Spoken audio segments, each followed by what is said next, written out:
Green Interwebs. It's Jacket K for some more GBL.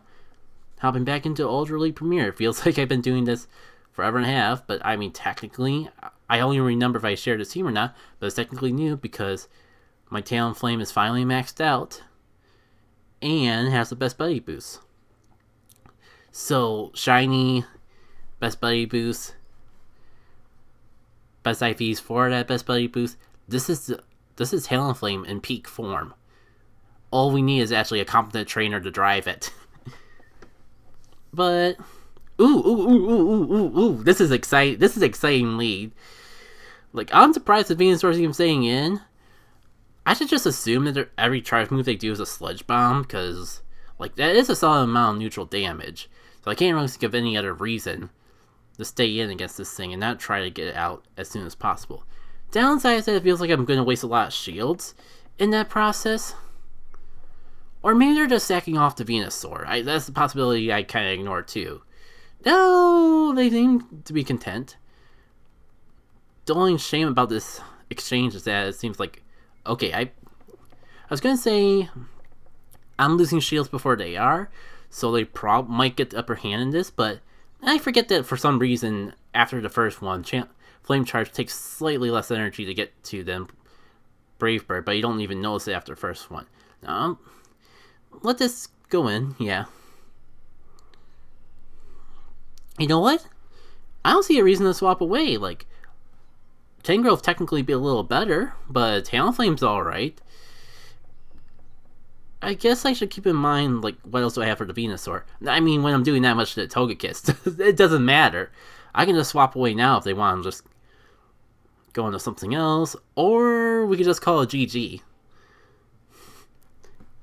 That is Talonflame in peak performance. I guess. I swear, after I just was saying, like, how much bad luck I've had with this team, like, you can tell this Umbreon's not even maxed out yet. If just finishing maxing it out and giving me the best buddy boost was all this team needed to actually be competent, I'd probably eat a sock. I won't, but the shock would be enough there to bring out the expression. So Charizard versus Talonflame. I forget exactly how you want to handle this particular matchup, but I think like if I go the same route as before, it won't be terrible. Half tempted to go for the Brave Bird, but I could just like, I assume I could at least stay in and get attack boost, especially if they don't want to Blast Burn and do Dragon Claw. Because just Blast Burn is so powerful, even with being resisted, it does more damage than the Dragon Claw. But, like, sure, I'll take a free attack boost. Only downside is, like, they could easily bait a shield out on me next time. Because there's really no reason not to shield the next one. This Charizard is just really letting me set up. Really letting me just soar to the sky. For lack of better wordplay. Come on. The only downside of Talonflame and a lot of Incinerate users is the fact that Incinerate takes so long to get up to. But it is a move that does enough damage to justify the amount of time it takes to get up to that point. Cool, got the last shield. Actually, shoot. They didn't swap into this. They got a free counter swap. My bad. For some reason I had a brain fart, thinking that I could like swap in my Tangrowth and have them lock into it. Forgot the whole reason that they didn't swap into it. Like, they didn't. What's the terminology? I just realized there's no proper terminology for when you just swap into a Pokemon after fainting compared to just swapping before you faint. It feels like there should be, and yet I can't. I'm just blanking out on it. In the case, like Swamp. Yeah, I really should be trying harder to preserve my Tangrowth. I think, like, if we're in a one-on-one situation, especially if I cripple it first, Umbreon can handle the Swampert. But I really shouldn't have put myself in that situation to begin with, to be honest. I think the good news is that I can bring Talonflame in here, and I can at least get one Incinerate before going down. Or I could just do that. I guess that's possible too. You know what, this is fine. I can make this work, and it might actually work out better, because Umbreon can take these hits, and if I time it right, I can go into the next Pokemon full of energy, and I can finish it off before they can get to their charge move. In concept, in execution, I'm not sure how well that'll work, especially because like there's no shield, so they can just go for their strongest moves, and not have to worry about any sort of mind games. But we'll see how it plays out. So, I mean, yeah, in execution, unless this is an Earthquake, I kind of feel like I'm just going to go for the attack as soon as I get the energy for it. Because I'm pushing my health too far as this. Maybe a couple more fast moves. If I only did one attack sooner. Could have... Great. So now it's the difference between a win or a loss right there. If I just went for the... When I realized like how much I was being crippled, I should have just gone for the attack when I had the opportunity to do so. Well. You win some, you lose some. Learning is the most important thing you can get out of a battle. Even more than a win. And besides, today's been a bit of a win for me as is. Because man, I've just gotten pretty lucky for the little time I was out today. Once again, it is a work day, so I don't really get that much time to actually play Pokemon Go. Especially since like I don't really like drive out to work anymore. But if I can get up early enough and go for my morning routine and not drag my feet at all, I do sometimes go to a nearby park in the morning. Okay, Lava, take care. Yeah, that Ice Beam was obvious, but I was just banking on the slight chance that they might be trying to bait me instead. Well. I think the good news here is that I don't have to worry about shielding now. Oh. And that said, I should actually get good with the timing for that, but I guess it doesn't matter. I got that Blastoise anyways. Surprisingly enough. Unfortunately, like, with a little more health, Tangrowth could have been a fair option against Talonflame. It's weird to say, but that Rock Slide on him is that good. Good news is, like, I probably won't even have to worry about getting baited, because I can just shield and all that. But yeah, I completely forgot to talk about the luck I've been having this morning. So I went for the walk in the park this morning, and I was scrolling by the lakeside.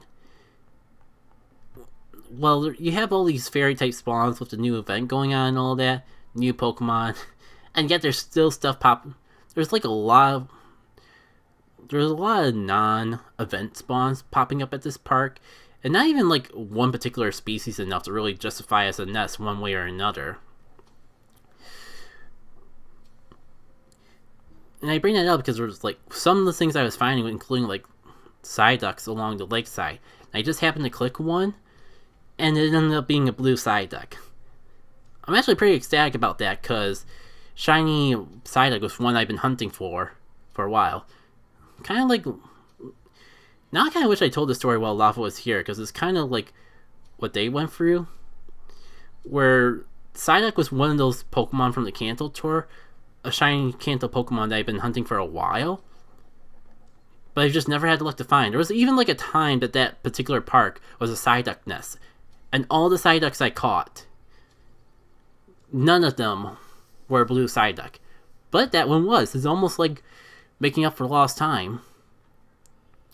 And the fun part is, like, when I was getting more event spawns at home than at this park. And I think, like, just after... I think it was on... I forget if it was on a break or just after I got from out of work. But I just happened to click on a random Snubbull, and that turned shiny as well. So 2 shinies in one day, which is really, really good for a work day. Especially because I think both of them were technically considered full odds shinies.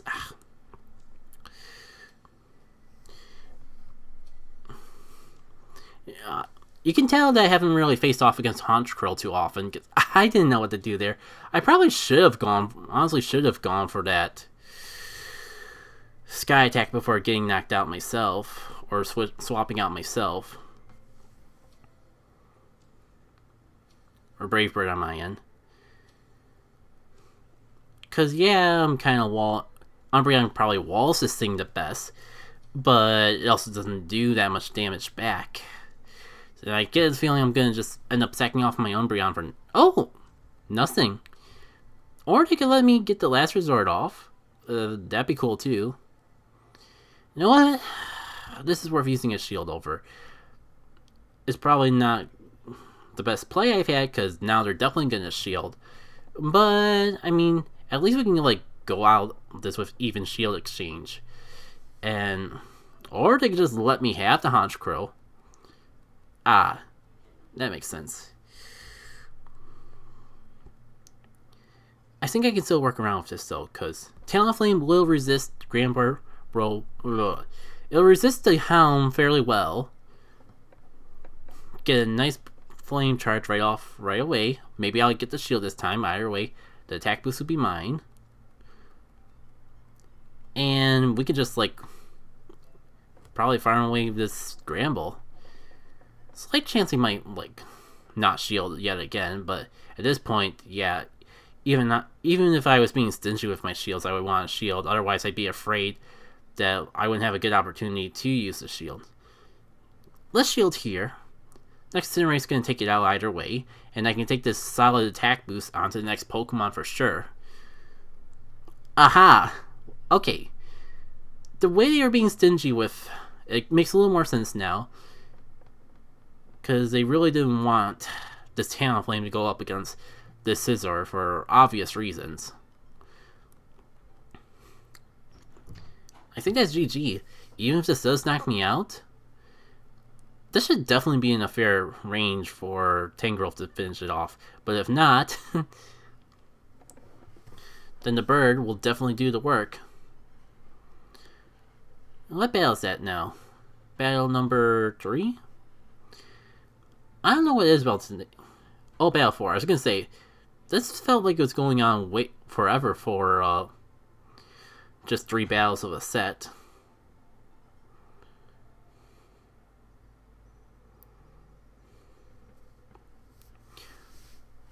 So, last battle of the night. Crossing my fingers for some good luck. Got the Pokemon prize, but maybe we can scoop up some rare candies along the way. Talonflame versus Empoleon. A bit of a toughie. But, like, considering, like, Umbreon be my only solid option, and if I swap, they can just swap away. I think I'm gonna stay in. See if I can get a tiny bit of damage off before going down. Maybe not worth using the shield over, but I was so close to the flame charge in return, I felt like it would have been a waste if I didn't do something. Plus, like, this will let me get a little more chip damage. And yeah, this is probably like the best case scenario, because either I take a good chunk of damage out before going down, or they waste both their shields on their one Pokemon. This is always a tough choice, because I could go Tangrowth for super effective damage, but have to waste a shield on Drill Peck, or just Umbreon as a safe damage sponge, I suppose. Yeah, I think I made the right choice. We'll see if it's good enough of a choice to actually persevere through it all. Interesting decision to, you know, not go for the Hydro Cannon when it's so much stronger. But I feel like we won't know for sure exactly what's up unless we see it from their eyes. Now, I have an interesting play up in my head, because if I play this right, I could beat this Obstagoon, then have enough energy to go in for the Empoleon. But that would require, like, timing exactly how much damage I do with my charge moves. And I don't know how much I don't have it memorized enough how much damage my Tangrowth will do to an Obstagoon to know if I can outlive the situation and come out with a good chunk of damage for when the Empoleon comes back in. Like, I think I'm too low on health to farm completely. But we could try this. We'll have to see how well it actually ends up. I think I let myself take a little too much damage to get up to the Power Whip in time, but I'll try. I'll certainly try. Oh, they still had a Pokemon in the back. Ugh. Yeah, I deserve that. I deserve the L for that huge oversight. I don't know if I could really play any differently. But the Togekiss is definitely gonna assure my defeat. That much is certain. Yeah, I don't know. I don't think going to Tangrowth right away would have made a difference, because then I would have just wasted all my shields on Empoleon and still not been able to take it out fast enough. But we got the Pokemon prize. I'm content with that. And it's Rufflet. And I'll be honest, I've honestly gotten a little disappointed as I got higher up in ranks, because more Pokemon in the prize pools means less opportunities to actually get Flaffy, I've noticed. Which, I mean, a normal person would be ecstatic to actually get stuff like Rufflet and some legendary Pokemon, some of the other PvP prizes in the mix. But I just really want more Candy XL to max out Cotton Falcon. And I'm not getting those opportunities. Like, Mareep's not spawning anymore. That was last season's spawn. GBL is basically my only bet. Yeah, like, Dino, Rufflet. You know, I just realized I haven't had an opportunity to go out on a raid for the new legendary Pokemon yet. So how hyped would it be to actually get the new legendary Pokemon in a GBL set? I think that's enough incentive in itself to keep on streaming a little longer.